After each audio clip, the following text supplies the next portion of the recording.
साथियों, जब साल 2017 में भारत ने जीएसटी रिफॉर्म की तरफ कदम बढ़ाया था, तो एक पुराना इतिहास बदलने की और एक नया इतिहास रचने की शुरुआत हुई थी। दशकों तक हमारे देश की जनता, आप सभी लोग, देश के व्यापारी अलग अलग टैक्स के जाल में उलझे हुए थे।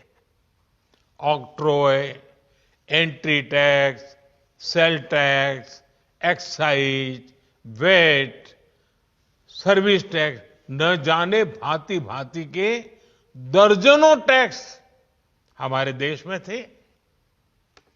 एक शहर से दूसरे शहर माल भेजना हो तो न जाने कितने चेकपोस्ट पार करने होते थे, कितने ही फॉर्म भरने पड़ते थे, कितनी सारी रुकावटें थी।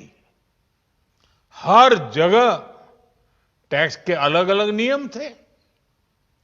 मुझे याद है, जब 2014 में देश ने मुझे प्रधानमंत्री पद का दायित्व सौंपा था, तब उसी शुरुआत के दौर में एक विदेशी अखबार में एक दिलचस्प उदाहरण छपा था। उसमें एक कंपनी की मुश्किलों का जिक्र था।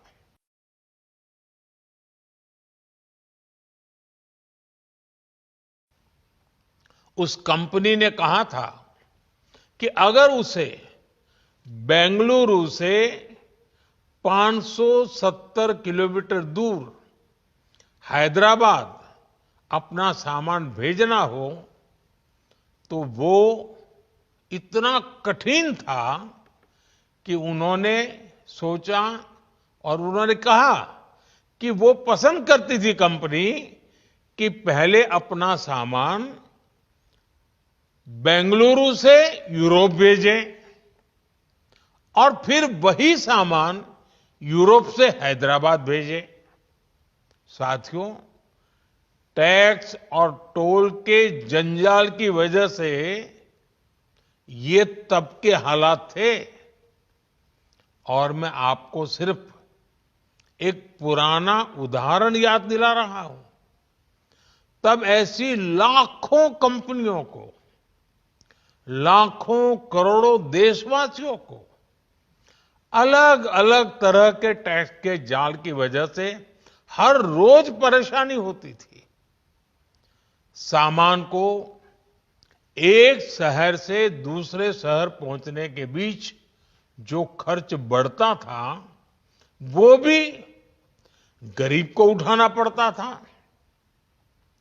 आप जैसे ग्राहकों से वसूला जाता था। साथियों, देश को इस स्थिति से निकालना बहुत जरूरी था। इसलिए जब आपने हमें 2014 में अवसर दिया तो हमने जनहित में, देशहित में जीएसटी को अपनी प्राथमिकता बनाया। हमने हर स्टेक होल्डर से चर्चा की। हमने हर राज्यों की हर शंका का निवारण किया, हर सवाल का समाधान खोजा। सभी राज्यों को, सबको साथ लेकर आजाद भारत का इतना बड़ा टैक्स रिफॉर्म संभव हो पाया।